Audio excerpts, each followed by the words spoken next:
Let me start by saying that Peter Terry was addicted to heroin. We were friends in college, and continued to be after I graduated. Notice that I said I. He dropped out after 2 years of barely cutting it. After I moved out of the dorms and into a small apartment, I didn't see Peter as much. We would talk online every now and then. AIM was king in pre-Facebook years. There was a period where he wasn't online for about 5 weeks straight. I wasn't worried. He was a pretty notorious flake and a drug addict, so I assumed he just stopped caring.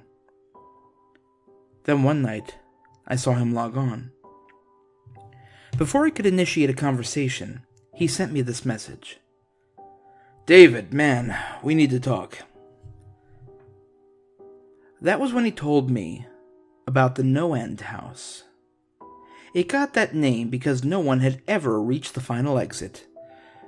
The rules were pretty simple and cliché.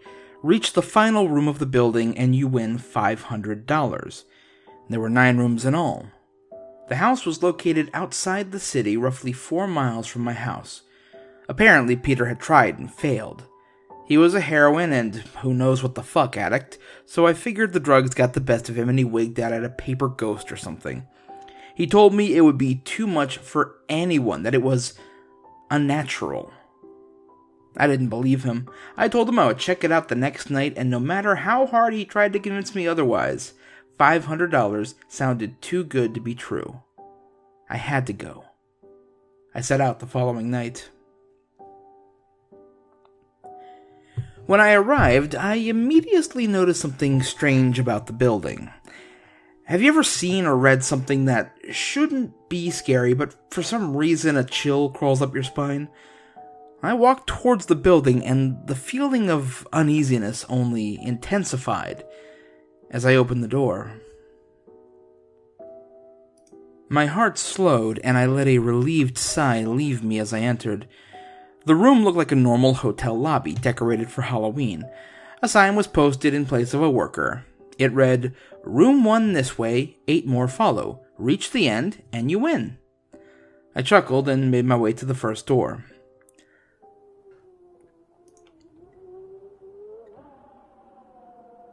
The first area was almost laughable.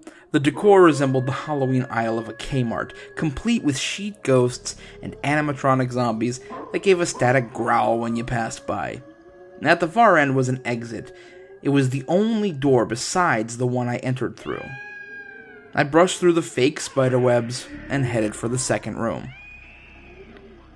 I was greeted by fog as I opened the door to room 2. The room definitely upped the ante in terms of technology. Not only was there a fog machine, but a bat hung from the ceiling and flew in a circle. Scary. They seemed to have a Halloween soundtrack that one would find in a 99-cent store on loop somewhere in the room. I didn't see a stereo, but I guess they must have used a PA system.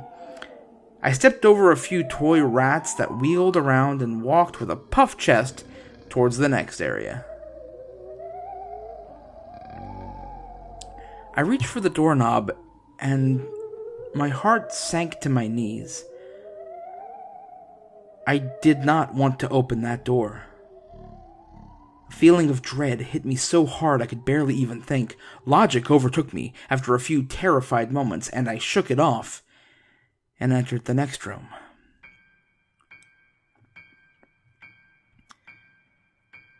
Room 3 is when things began to change.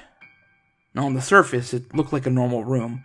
There was a chair in the middle of the wood-paneled floor, a single lamp in the corner that did a poor job lighting the area, casting a few shadows across the floors and walls. That was the problem. Shadows, plural. With the exception of the chairs, there were others. And I had barely walked in the door, and I was already terrified. It was at that moment that I knew something wasn't right. I didn't even think, as I automatically tried to open the door I came through. It was locked from the other side. And that set me off. Was someone locking the doors as I progressed? Well, there was no way. I would have heard them. Was it a mechanical lock that set automatically? Maybe. But I was too scared to really think. I turned back to the room, and the shadows were gone. The chair's shadow remained, but the others were gone. I slowly began to walk. I used to hallucinate when I was a kid, so I wrote off the shadows as a figment of my imagination. I began to feel better as I made it to the halfway point of the room. I looked down as I took my steps, and that's when I saw it. Or didn't see it. My shadow wasn't there. I didn't have time to scream. I ran back as fast as I could to the other door and flung myself without thinking into the room beyond.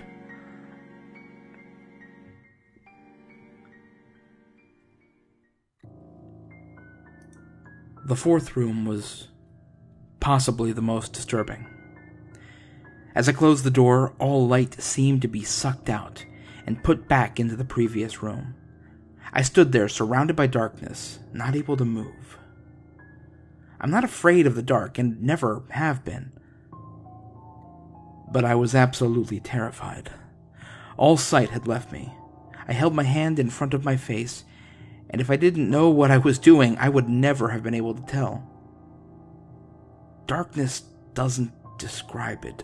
I couldn't hear anything. It was dead silence. When you're in a soundproof room, you can still hear yourself breathing. You can hear yourself being alive. I couldn't. I began to stumble forward after a few moments, my rapidly beating heart the only thing I could feel. There was no door in sight. Wasn't even sure there was one this time. The silence was then broken by a low hum. I felt something behind me. I spun around wildly, but could barely even see my nose. I knew it was there, though. Regardless of how dark it was, I knew something was there. The hum grew louder, closer. It seemed to surround me, but I knew whatever was causing the noise was in front of me, inching closer. I took a step back. I had never felt that kind of fear. I can't really describe true fear. I wasn't even scared I was going to die. I was scared of what the alternative was. I was scared of what this thing had in store for me. Then the lights flashed for a second, and I saw it. Nothing. I saw nothing, and I know I saw nothing there. The room was again plunged into darkness, and the hum became a wild screech. I screamed in protest. I couldn't hear this goddamn sound for another minute. I ran backwards, away from the noise, and fumbled for the door handle. I turned and fell into room 5.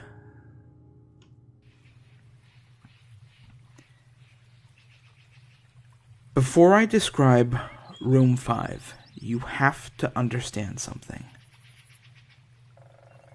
I'm not a drug addict. I have had no history of drug abuse or any sort of psychosis short of the childhood hallucinations I mentioned earlier. And those were only when I was really tired or just waking up. I entered the no-end house with a clear head. After falling in from the previous room, my view of room 5 was from the back, looking up at the ceiling. Now, what I saw didn't scare me, it simply surprised me. Trees had grown into the room and towered above my head. The ceilings in this room were taller than the others, which made me think I was in the center of the house. I got up off the floor, dusted myself off, and took a look around. It was definitely the biggest room of them all. I couldn't even see the door from where I was. Various brush and trees must have blocked my line of sight with the exit. Now, up to this point, I figured that the rooms were going to get scarier, but this was a paradise compared to the last room. I also assumed whatever was in room 4 stayed back there. I was incredibly wrong.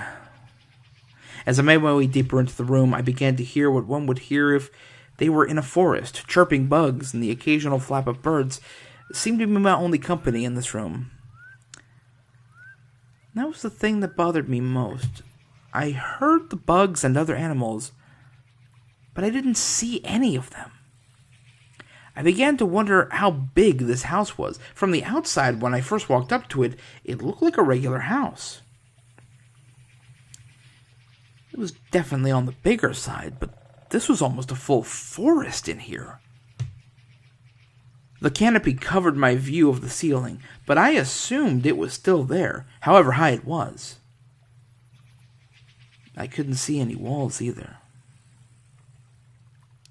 The only way I knew I was still inside was that the floor matched the other rooms, the standard dark wood paneling. I kept walking, hoping that the next tree I passed would reveal the door. After a few moments of walking, I felt a mosquito fly onto my arm. I shook it off and kept going. A second later, I felt about 10 more land on my skin at different places. I felt them crawl up and down my arms and legs, and a few made their way across my face. I flailed wildly to get them all off, but they just kept crawling. I looked down and let out a muffled scream, more of a whimper to be honest. I didn't see a single bug. Not one bug was on me, but I could feel them crawl.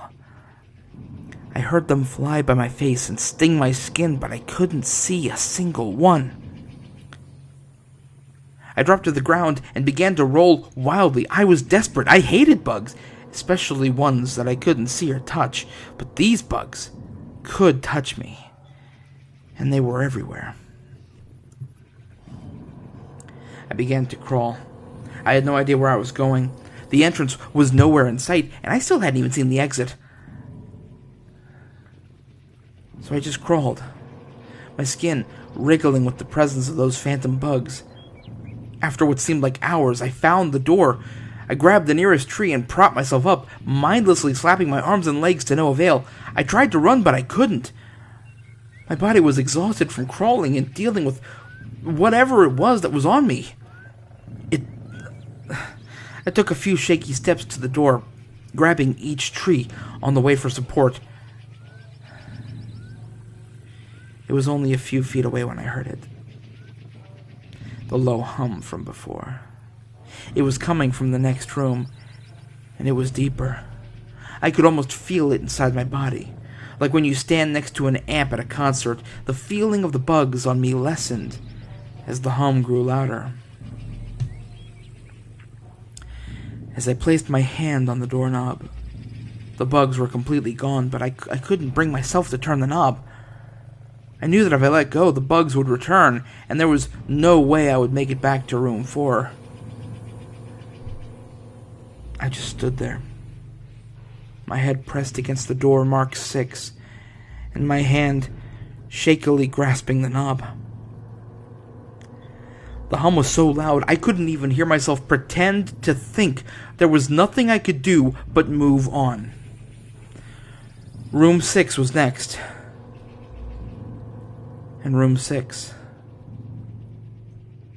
was hell.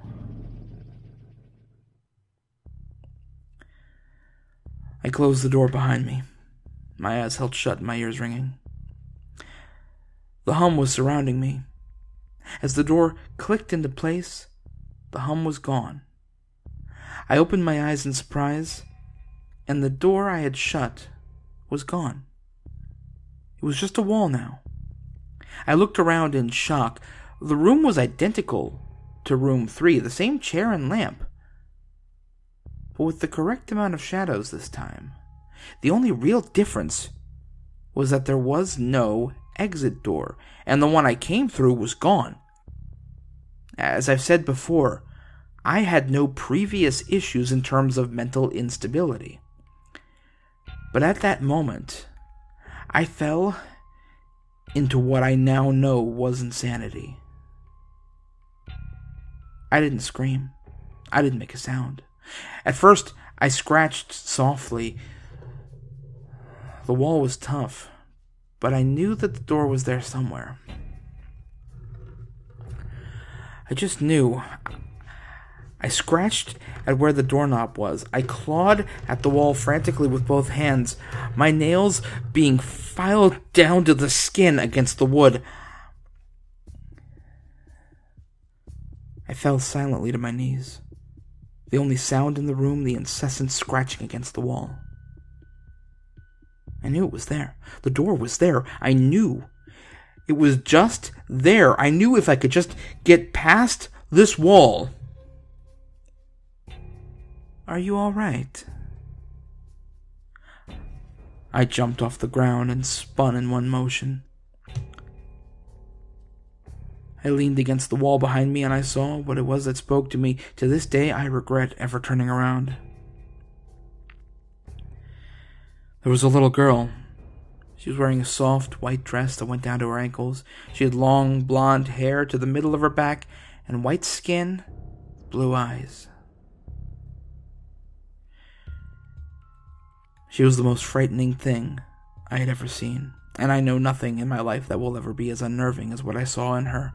While looking at her, I saw something else. Where she stood, I saw what looked like a man's body, only larger than normal and covered in hair. He was naked from head to toe, but his head was not human and his toes were hooves. It wasn't the devil, but at that moment it may as well have been. The form had the head of a ram and the snout of a wolf. It was horrifying, and it was synonymous with the little girl in front of me. They were the same form. I can't really describe it, but I saw them at the same time. They shared the same spot in that room, but it was like looking at two separate dimensions. When I saw the girl, I saw the form. When I saw the form, I saw the girl. I couldn't speak. I could barely even see.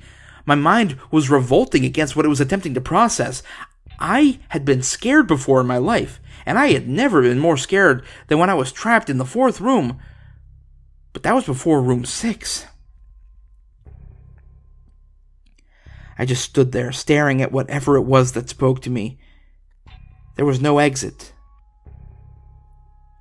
I was trapped here with it. And then it spoke again. David, you should have listened. When it spoke, I heard the words of the little girl, but the other form spoke through my mind in a voice that I won't attempt to describe. There was no other sound. The voice just kept repeating that sentence over and over in my mind, and I agreed. I didn't know what to do. I was slipping into madness, yet I couldn't take my eyes off of what was in front of me. I dropped to the floor. I thought I had passed out, but the room wouldn't let me. I just wanted it to end.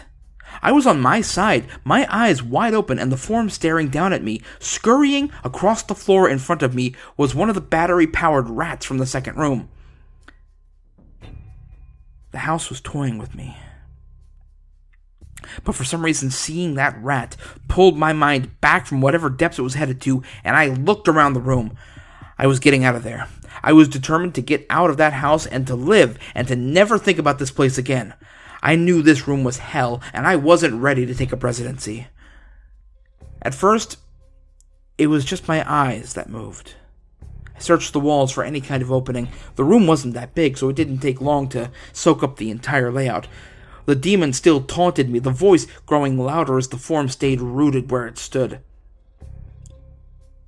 I placed my hand on the floor, lifted myself up to all 4, and turned to scan the wall behind me.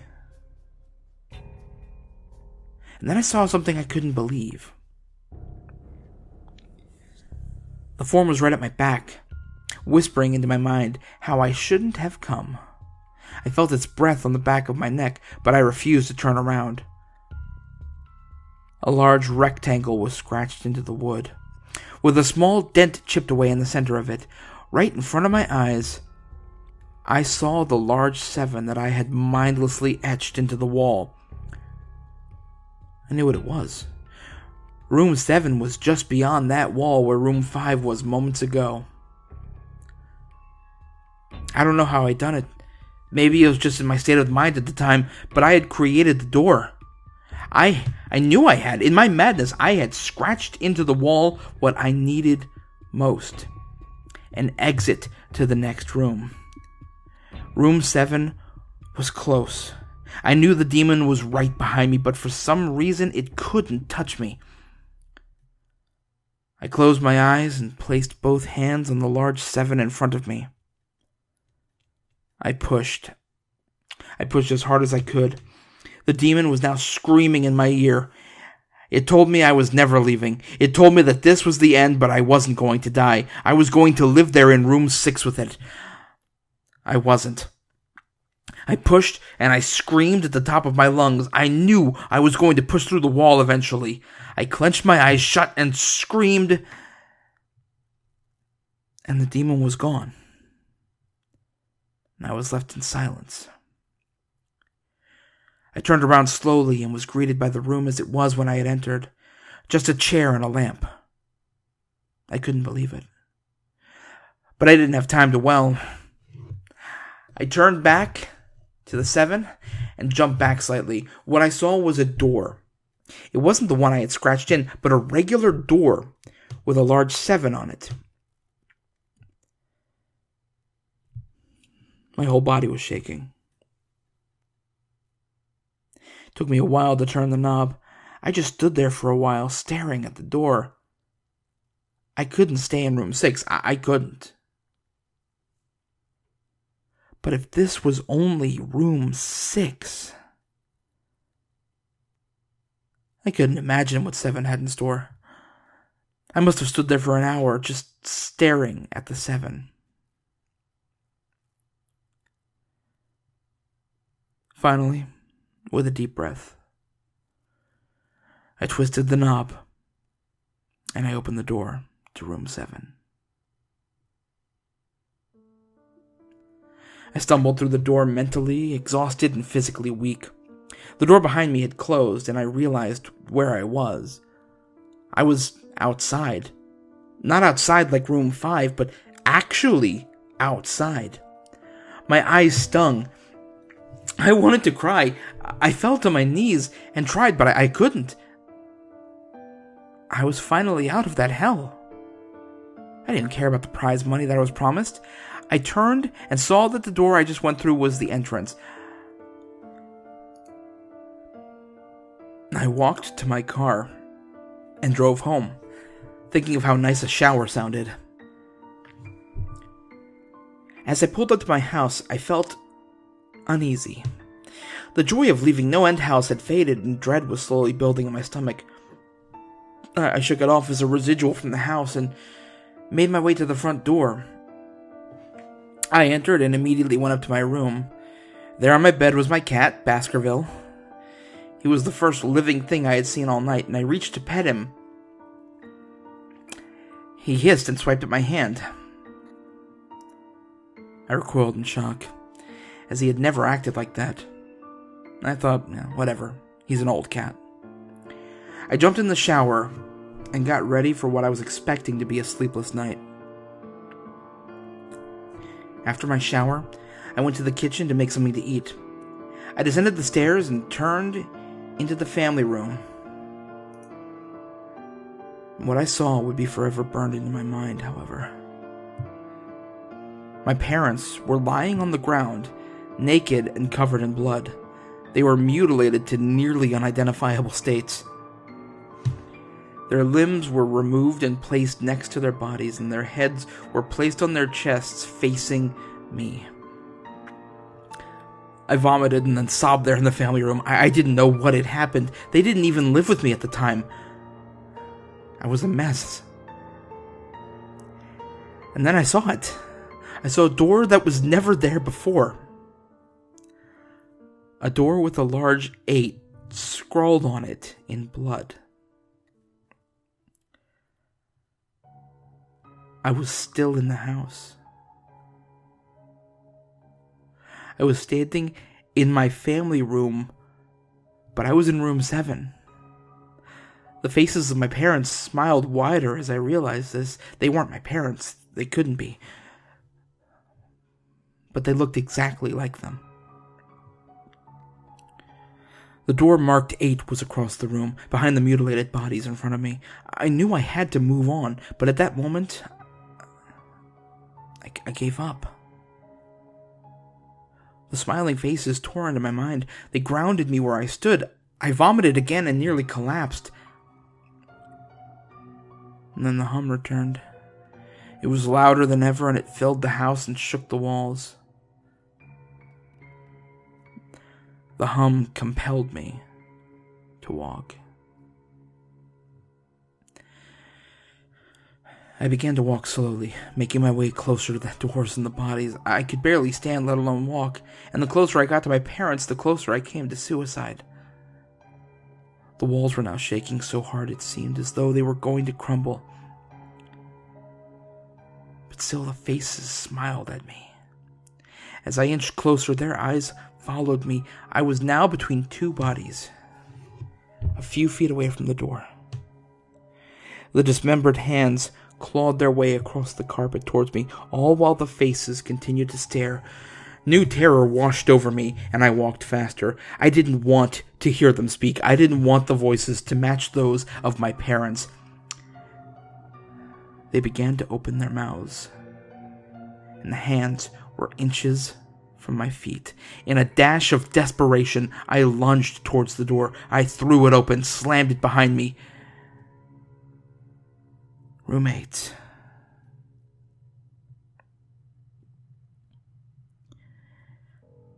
I was done. After what I had just experienced, I knew there wasn't anything else this fucking house could throw at me that I couldn't live through. There was nothing short of the fires of hell that I wasn't ready for. Unfortunately, I underestimated the abilities of No End House.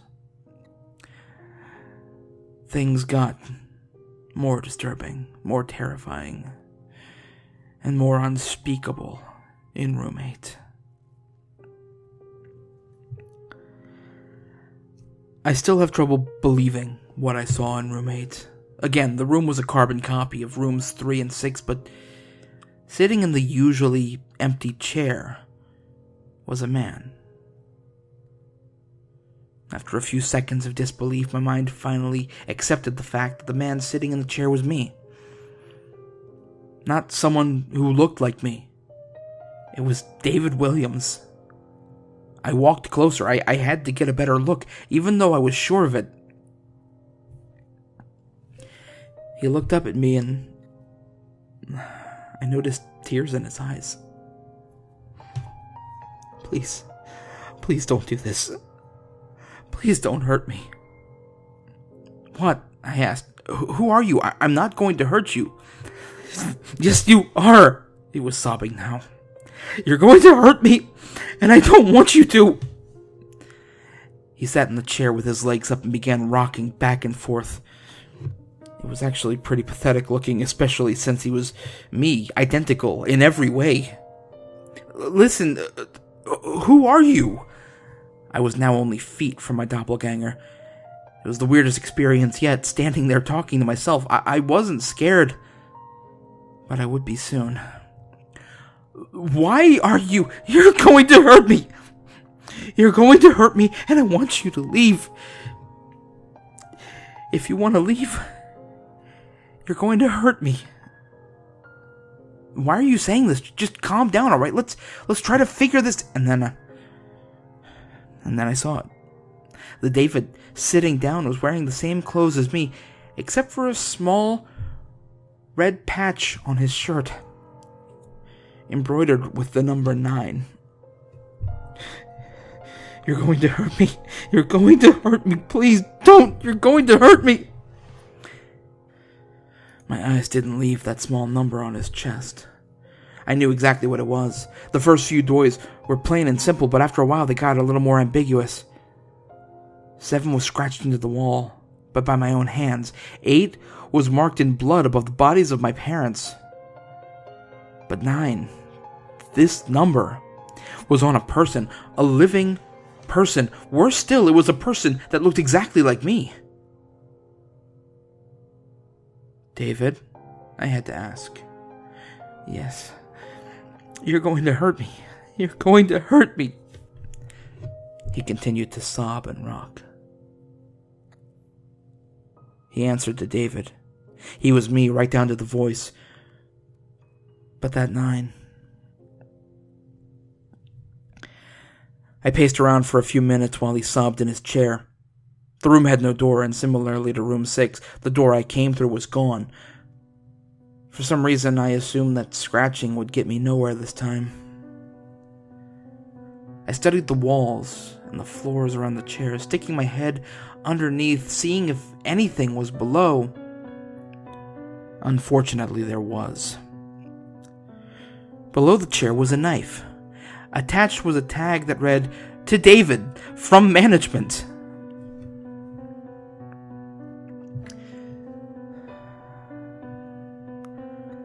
The feeling in my stomach as I read that tag was something sinister.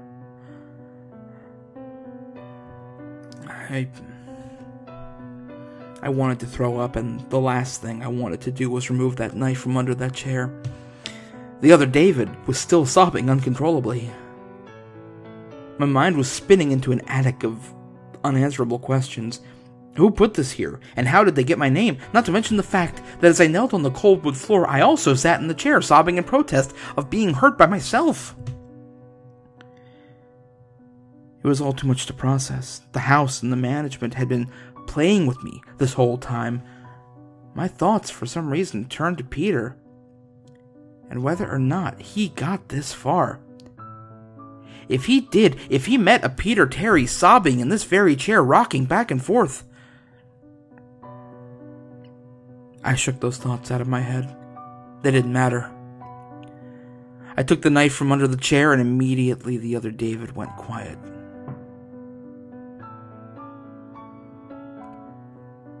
"David," he said in my voice, "what do you think you're going to do?" I lifted myself from the ground and clenched the knife in my hand. "I'm getting out of here." David was sitting in the chair, though he was very calm now. He looked up at me with a slight grin. I couldn't tell if he was going to laugh or strangle me. Slowly, he got up from the chair and stood facing me. It was uncanny. His height and even the way he stood matched mine. I felt the rubber hilt of the knife in my hand and gripped it tighter. I don't know what I was planning on doing with it, but I had a feeling I was going to need it. "Now," his voice was slightly deeper than my own, "I'm going to hurt you. I'm going to hurt you, and I'm going to keep you here." I didn't respond. I just lunged and tackled him to the ground. I had mounted him and looked down, knife poised and ready. He looked up at me, terrified. It was like I was looking in a mirror. Then the hum returned, low and distant, though I still felt it deep in my body. David looked up at me as I looked down at myself. The hum was getting louder, and I felt something inside me snap. With one motion, I slammed the knife into a patch on his chest and ripped it down.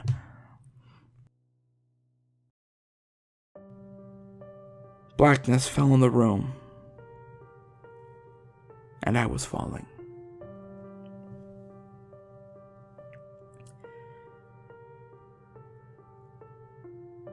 The darkness around me was like nothing I had experienced up to that point.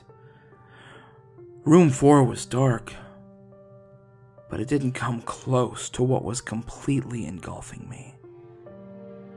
Wasn't even sure I was falling after a while. It felt weightless, covered in dark. And then a deep sadness came over me. I felt lost, depressed, and suicidal. The sight of my parents entered my mind. I knew it wasn't real, but I'd seen it. And the mind has trouble differentiating between what is real and what isn't. The sadness only deepened. I was in room 9 for what seemed like days, the final room, and that's exactly what it was. The end. No End house had an end, and I had reached it. At that moment, I gave up. I knew I would be in that in-between state forever, accompanied by nothing but darkness. Not even the hum was there to keep me sane. I had lost all senses. I couldn't feel myself, couldn't hear anything. Sight was completely useless here. I searched for a taste in my mouth and found nothing.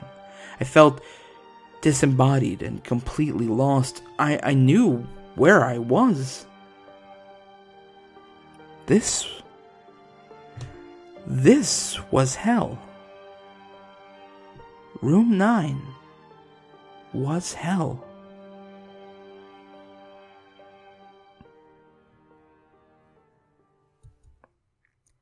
And then it happened. A light. One of those stereotypical lights at the end of the tunnel. I felt ground come up from below me, and I was standing. After a moment or two of gathering my thoughts and senses, I slowly walked towards that light. As I approached the light, it took form. It was a vertical slit down the side of an unmarked door. I slowly walked through the door and found myself back where I started, the lobby of No End House. It was exactly how I left it, still empty, still decorated with childish Halloween decorations. After everything that had happened that night, I was still wary of where I was. After a few moments of normalcy, I looked around the place trying to find anything different. On the desk was a plain white envelope with my name handwritten on it. Immensely curious, yet still cautious, I mustered up the courage to open the envelope. Inside was a letter, again, handwritten. David Williams, congratulations. You have made it to the end of the No End House. Please accept this prize as a token of great achievement. Yours forever, Management. With the letter were 5 $100 bills.